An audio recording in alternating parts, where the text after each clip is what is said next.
اعوذ باللہ من الشیطان الرجیم بسم اللہ الرحمن الرحیم السلام علیکم ورحمۃ اللہ وبرکاتہ۔ تاریخ بشریت میں اور خصوصاً تاریخ اسلام میں نمایاں کردار رکھنے والی شخصیات میں سے ایک عظیم شخصیت حضرت خدیجہ بنت خویلد ام المؤمنین ام الزہراء حضرت خدیجہ طاہرہ ذات گرامی ہے۔ حضرت خدیجہ ام المؤمنین کا لقب پروردگار عالم نے قرآن میں حضرت خدیجہ کو عطا فرمایا ہے، اور ان کی پاکیزگی، عفت اور صداقت اور طہارت کی وجہ سے عرب کے اس جاہلیت کے زمانے میں حضرت خدیجہ کی ذات گرامی طاہرہ کے نام سے مشہور و معروف تھی، اور حضرت زہرا سلام اللہ علیہا کی والد گرامی ہونے کے ناطے سے اور تمام سادات عالم کے والد گرامی ہونے کے ناطے سے آپ کو ام الزہراء سے بھی یاد کرتے ہیں۔ حضرت خدیجہ علیہ السلام کی تاریخ وفات 10 بعثت 15 رمضان المبارک ہے۔ حضرت خدیجہ پیغمبر خدا حضرت محمد مصطفیٰ صلی اللہ علیہ وآلہ وسلم کی مشترکہ زندگی کل 25 سال پر محیط تھی، 15 سال بعثت سے پہلے اور 10 سال بعثت کے بعد۔ آپ تمام عشاق اہل البیت علیہم السلام اور خصوصاً پیغمبر خدا حضرت محمد مصطفیٰ صلی اللہ علیہ وآلہ وسلم کی رسالت و نبوت کو ماننے والوں کی خدمت میں اس عظیم ہستی کی رسالت اور نبوت کی تقویت، اس کی تبلیغ اور اس کی حمایت میں جو کردار رہا ہے اس کے بارے میں چند نکات پیش کریں گے۔ خصوصاً حضرت خدیجہ سلام اللہ علیہا کی جو منحصر بفرد خصوصیات اور صفات، یعنی وہ صفات جو فقط حضرت خدیجہ کو حاصل ہے، کسی اور انسان کو حاصل نہیں ہے، ان صفات کی فہرست آپ کی خدمت میں ہم پیش کریں گے۔ سب سے پہلی صفت اور سب سے پہلی خصوصیت یہ ہے اول المسلمین۔ اس بات پر تمام مسلمانوں کا اجماع اور اتفاق ہے کہ حضرت خدیجہ علیہ السلام پیغمبر خدا پر ایمان لانے والی پہلی خاتون تھی، خصوصاً صنف زنان اور خواتین میں سے پہلی خاتون جس نے پیغمبر خدا کی نبوت، ان کی رسالت، ان کے مقام و مرتبے کے سامنے سر تسلیم خم ہوئی۔ اسی لیے یہ روایت ہمیں ملتی ہے کانت خدیجۃ اول من آمن برسول اللہ من النساء۔ خواتین میں سے سب سے پہلی خاتون جس نے پیغمبر خدا کی نبوت و رسالت کا اقرار اور اعتراف کیا وہ حضرت خدیجہ کی ذات گرامی ہے۔ 2، پیغمبر خدا حضرت محمد مصطفیٰ صلی اللہ علیہ وآلہ وسلم کی پہلی خاتون ہے۔ اسی لیے یہ عبارت ہمیں حدیث اور تاریخی کتابوں میں ملتی ہے، ہی اولا زوجات النبی صلی اللہ علیہ وآلہ وسلم، پیغمبر خدا کی پہلی خاتون ہے، پہلی زوجہ ہے۔ 3، پیغمبر خدا کی جب پہلی خاتون اور پہلی زوجہ ہو گئی تو تمام مسلمین اور مومنین کی پہلی ام المؤمنین حضرت خدیجہ کی ذات گرامی ہے۔ پیغمبر خدا حضرت خدیجہ کا اتنا احترام کرتے تھے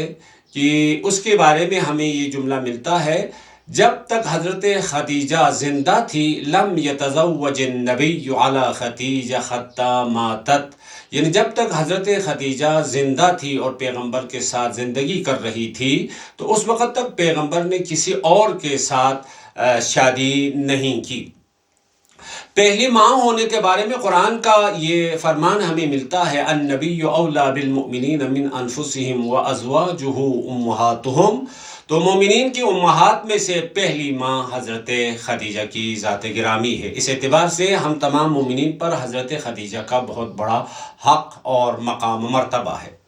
ایک اور خصوصیت، سب سے پہلی خاتون ہے جس نے پیغمبر کے ساتھ نماز پڑھی اور پیغمبر کے ساتھ جماعت میں شریک ہوئی۔ وَأَوَّلُ مَنْ صَلَّتْ خَلْفَهُ، یعنی سب سے پہلی خاتون جس نے پیغمبر کے پیچھے اور پیغمبر کی جماعت میں نماز پڑھی۔ نماز قائم کرنے والوں میں سے حضرت علی علیہ السلام کے ساتھ جو ہستی تھی وہ حضرت خدیجہ کی ذات گرامی تھی۔ ایک اور خصوصیت، وہ ایک اور صفت جس میں حضرت خدیجہ بھی منحصر بفرد ہے، کیونکہ حضرت خدیجہ کی ذات گرامی ثروت مند، دولت مند، ایک سرمایہ دار خاتون تھی۔ اس کے باوجود پیغمبر کے ساتھ شریک زندگی کو انتخاب کرنے کے بعد اپنی پوری دولت اور پورا سرمایہ اور پوری ثروت پیغمبر کی رسالت، پیغمبر کی نبوت اور پیغمبر کی نبوت کی تبلیغ، اس کی تقویت میں خرچ کر دی۔ اس کے بارے میں خود پیغمبر خدا کا یہ فرمان ہمیں ملتا ہے، ما نفعنی مال قط مثل ما نفعنی مال خدیجہ، کسی مال نے مجھے اتنا فائدہ نہیں پہنچایا جتنا فائدہ مجھے خدیجہ کی دولت نے پہنچایا۔ یعنی حضرت خدیجہ سلام اللہ علیہا، کیونکہ پیغمبر ایک معاشرتی اعتبار سے دیکھیں تو یتیم ہے، بے سرپرست ہے، پیغمبر کے ساتھ زندگی بسر کرنا، اور پیغمبر کے جب اعلان نبوت کے بعد قریش والوں نے بائیکاٹ کیا ہے، پیغمبر کے ساتھ رابطہ منقطع ہے، اقتصادی اور معیشتی مشکلات ہیں، تو ان تمام مشکلات اور مسائل میں حتیٰ شعب ابی طالب میں مسلمانوں کو پالنے کے لیے جس مال سے استفادہ کیا وہ حضرت خدیجہ سلام اللہ علیہا کا مال اور حضرت ابو طالب علیہ السلام کا مال۔ اس کے بارے میں بھی پیغمبر خدا کا فرمان ہمیں ملتا ہے، انفق ابو طالب وخدیجۃ جمیع مالہما، ان دونوں بزرگان نے اپنے تمام مال و اموال کو پیغمبر کی راہ اور پیغمبر کی رسالت، پیغمبر کی نبوت اور مومنین کی حمایت اور تقویت کی راہ میں خرچ کر دیا۔ ایک اور صفت پیغمبر کی حضرت خدیجہ کی واحد یہ صفت ہے، وہ سب سے پہلی خاتون ہے جس کے بارے میں پروردگار عالم نے سلام کہا ہے۔ ہمارے برادران اہل سنت کی معتبر ترین کتاب بخاری میں اور کتاب مسلم میں اور ابن شیبہ نے المصنف میں اس روایت کو پیغمبر خدا سے نقل کیا۔ ابو ہریرہ نقل کرتا ہے، اتی جبرائیل النبی فقال یا رسول اللہ هذه خدیجۃ قد اتت معها اناء فيه ادام او طعام او شراب فاذا هي اتتك فقرأ عليها السلام من ربها ومنی۔ یعنی جب پیغمبر خدا پروردگار عالم کی عبادت کرنے کے لیے غار حرا میں تشریف رکھتے تھے تو غار حرا میں پیغمبر خدا کے لیے کھانا کا انتظام کرنے کے لیے، کھانے کے بندوبست کرنے کے لیے کھانا لے کے جایا کرتی تھی حضرت خدیجہ۔ تو حضرت خدیجہ کے تشریف آنے سے پہلے حضرت جبرائیل نازل ہوئے اور پیغمبر خدا سے کہا، اے رسول خدا، حضرت خدیجہ آپ کی خدمت کرنے کے لیے، کھانے کے انتظام کرنے کے لیے تشریف لائے گی، جب یہاں پہنچ جائے تو خدا کی جانب سے اور میری جانب سے ان کو سلام کہنا، وَبَشِّرْهَا بِبَيْتٍ فِي الْجَنَّةِ، اور جنت کی ان کو بشارت اور خوشخبری دینا۔ یہ روایت برادران اہل سنت کی معتبر ترین کتابوں میں ہمیں ملتی ہے۔ حضرت خدیجہ کے ایک اور بہت ہی مایہ ناز صفات میں سے ایک صفت یہ ہے، جنت کی برترین اور افضل ترین خواتین میں سے ایک حضرت خدیجہ کا اسم گرامی ہمیں نظر آتا ہے۔ برادران اہل سنت کی معتبر ترین کتاب مسند احمد میں امام احمد نے اور ابن حبان نے صحیح میں، حاکم نشاپوری نے مستدرک میں اس روایت کو نقل کیا ہے۔ پیغمبر خدا فرماتے ہیں، قال خط رسول اللہ فی الارض 4 خطوط قال اتدرون ما هذا قالوا اللہ ورسولہ اعلم، فقال رسول اللہ، پیغمبر خدا نے فرمایا، افضل نساء اہل الجنہ، جنت میں بہت ساری خواتین ہوں گی، ان تمام خواتین یعنی جنت میں